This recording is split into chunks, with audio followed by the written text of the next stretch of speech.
정확하게 조사를 하기 수사를 하기 시작하니까 지금 뭐라고 합니까? 특검을 하자고 합니다. 좋습니다. 저희는 국정조사하자는거거든요. 문서를 만들고 조작했던 이 사람이 지금 국무총리실에 가 있는 겁니다. 그래서 국무총리실 압수수색을 한 거예요.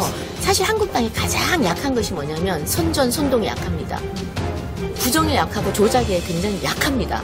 중도층의 마음을 얻기 위해서는 저희가 늘 합리적인 주장, 그리고 올바른 주장, 그리고 올바른 주장을 하는 방식도 올바라야 된다. 그런 생각을 합니다.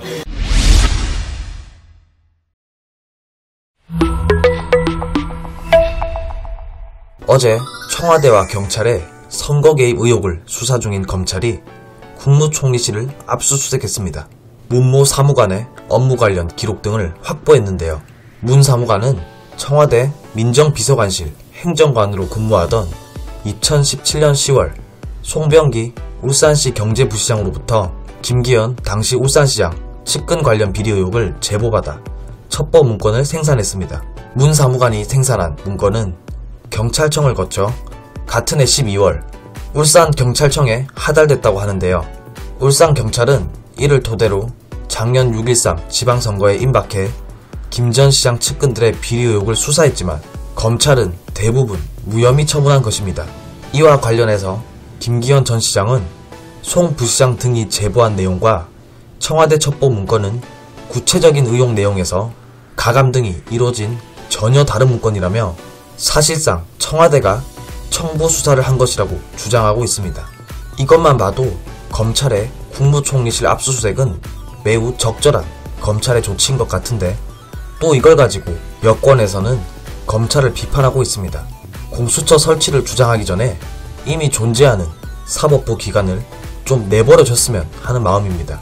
이쯤 되면 하명 수사와 관련해서 나온 의혹들이 거의 하나도 빠짐없이 다 사실로 드러나고 있는 상황입니다. 윤석열 검찰 제대로 고위공직자 비리 수사를 하고 있는 것 같습니다. 이름을 검찰에서 공수처로 바꿔도 전혀 문제가 없어 보입니다. 여러분들 생각은 어떠십니까?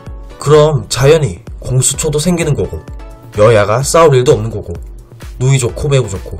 그런데 지금 윤석열 검찰 한번 보십시오. 대통령이 아무리 시그널을 주고 하지 말라고 그래도 지금 계속 정의의 칼을 내두르고 있지 않습니까? 제대로 하고 있는 거예요. 지금 고위공직자 비리를 제대로 수사하고 있는 겁니다. 맞습니다. 지금 그게 마음에 안 드는 거예요. 지금 문재인 정부는 공수처라는 거는 검찰이 제대로 하고 일을 제대로 하고 있지 않고 소위 정권의 한여가 돼서 신여가 돼서 지금 비리를 그냥 내버려 둘 때 필요한 게 공수처라는 것입니다. 정권 입맛대로 그렇죠. 그런데 지금은 윤석열 검찰이 제대로 하고 있지 않습니까? 그런데 지금 현재 만들려는 이 공수처라는 거는 이름만 공수처를 빌렸지 사실은 문재인 대통령의 검찰을 만들겠다는 겁니다. 그 내용을 보면 일단 공수처장을 대통령이 임명을 합니다. 그리고 그 안에 오는 검사가요. 예전과 같이 검찰에 오는 게 아니라 뭐 세월호 조사를 했다든지 무슨 민변이라든지 이런 변호사들이 대거 들어올 수 있게끔 만들어 놨습니다. 그래서 지금 뭐 그렇게 돼 있고 그다음에 뭐 국회의원이나 실제로 고위공직자들은 이리저리 다 기소를 할 수 없도록 다 빠져나가고 있어요. 결국은 검찰과 판사들 그다음 일부 고위 경찰들만 그 압박을 가하게 돼 있거든요. 한마디로 지금 검찰을 옥죄는 겁니다. 그래서 제대로 지금 수사를 하고자 하는 검찰에 칼날을 겨누는 거죠. 그래서 이거는 그냥 문재인 대통령의 나만의 개인의 검찰이다 이렇게 생각을 하시면 가장 쉬울 것 같습니다. 막아내야죠. 맞습니다. 반드시 막아내야 될 이대학법입니다. 그리고 또 한 가지 문제를 좀 짚고 넘어가야 될 게 있습니다. 문재인 정권 3대 게이트죠. 3대 게이트 중 하나가 선거 개입, 선거농단입니다. 근데 이 선거농단이 가면 갈수록 속속히 드러나고 있는데 그중 하나가 오늘 조간 보도에 따르면 작년 6월 울산시장 선거에서 그 시장 후보로 그러니까 송철호 울산시장의 경쟁 상대였던 경쟁자였던 임동호 전 그 민주당 최고위원을 총영사 자리를 제안을 하면서 속된 말로 이제 교통정리를 했다. 청와대가 나서서 교통정리를 했다. 이거 정말 노골적으로 청와대가 개입을 했다라는 게 드러나고 있는 상황입니다. 어떻게 보시는지요?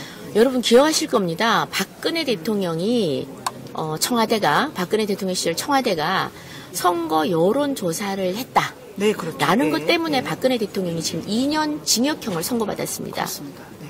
자, 이걸 생각하면요. 지금 문재인 정권이 지난 그 김기현 울산시장 선거에 선거 공작 개입한 거는 이것에 비하면 정말 수백 배, 수천 배의 그럼요. 예. 악랄한 짓입니다. 네.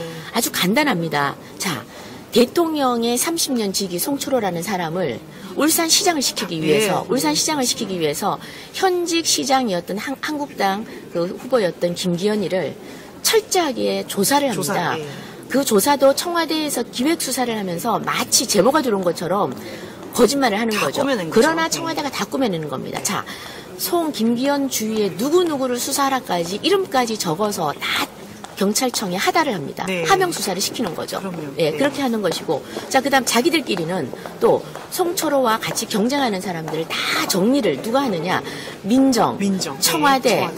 다 함께 맞습니다. 이 일을 꾸미는 겁니다. 그래서 총영사 자리를 뭐 제안을 하거나 다른 기타 공기업 여러 가지 제안을 하는 거죠.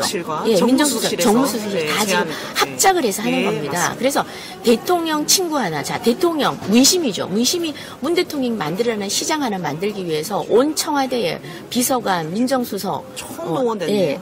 그다음 저 비서실장까지 총동원이 돼서 이걸 만들어내는 겁니다. 완전 선거 개입이고 선거 조작이고 정말 있을 수가 없는 일이 벌어진 겁니다. 그래서 비단 선거가 이것뿐이겠느냐? 맞습니다. 실제로는 이런 울산시장뿐만 아니라 지금 저희가 경남의 창원이라든지 뭐 여러 지금 서초구청장 선거라든지 많은 지금 개입된 정황들이 속속 드러나고 있습니다. 지금 이렇게 검찰이 정확하게 수사를 하기 시작하니까 지금 뭐라고 합니까? 특검을 하자고 합니다. 좋습니다. 저희는 국정조사하자는 거거든요. 자, 특검이라는 거는 검찰이 제대로 수사를 안 할 때 특검을 하는 거예요. 그렇죠. 지금 검찰 제대로 하고 있잖아요. 예? 그리고 지금 그때 문비서관인가요? 이런 일 조작을 비리 첩보를 만든 이 문서를 만들고 조작했던 이 사람이 지금 국무총리실에 가 있는 겁니다. 그래서 국무총리실 압수수색을 한 거예요. 맞습니다. 근데 마치 뭐 정세균이 들어오니까 압수수색한 것처럼 또 이걸 부풀려 가지고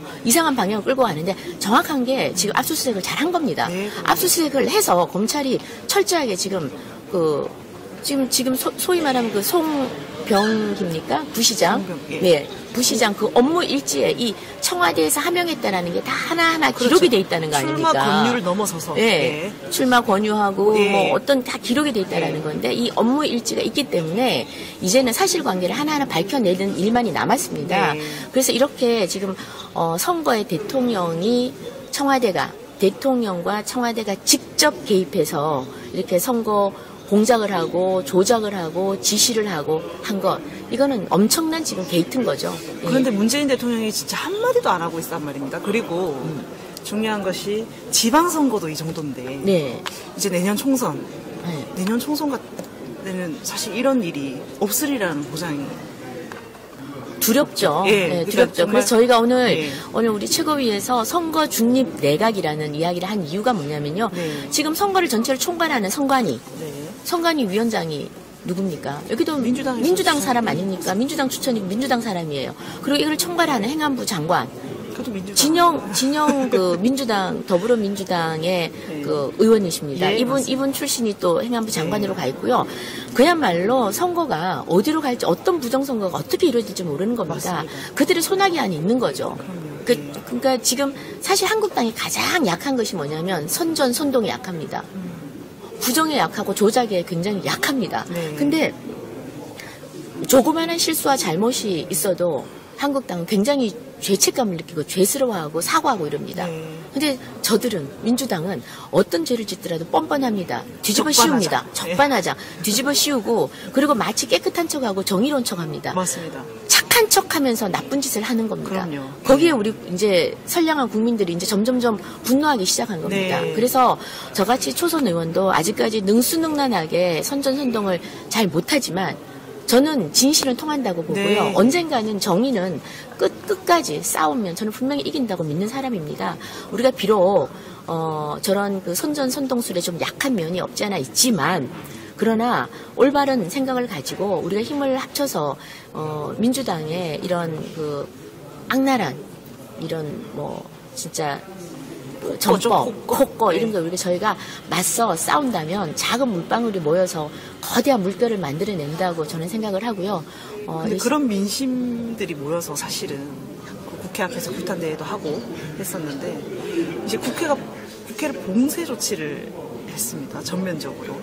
그런데 이제 극우 세력으로 이런 민의들을 극우 세력으로 매도하고 고발까지 한 상황입니다. 근데 예, 지금 사실 민의 전당에는 대한민국 국민이라면 신분증을 제출하고 신분증이 확인이 된다면 당연히 들어와야 되는 곳입니다. 열려 있는 공간이어야 되는데 지금 거의 저희 한국당 당 대회 규탄 대회를 이제 하는데 못 들어오게끔 원천 봉쇄를 했는데 굉장히 유감이죠. 그리고 그분들을 폭도로 모니까 이분들이 굉장히 분노를 한 거죠. 네네. 분노하고 그게 이제 경찰하고 충돌하는 와중에 국민들에게는 조금 불편한 모습을 보여드린 면이 없지 않아 있습니다. 그런데 저는 저희 이 보수 쪽에서도요, 굉장히 이제는 영리하게 작전을 펼쳐야 된다고 생각을 합니다.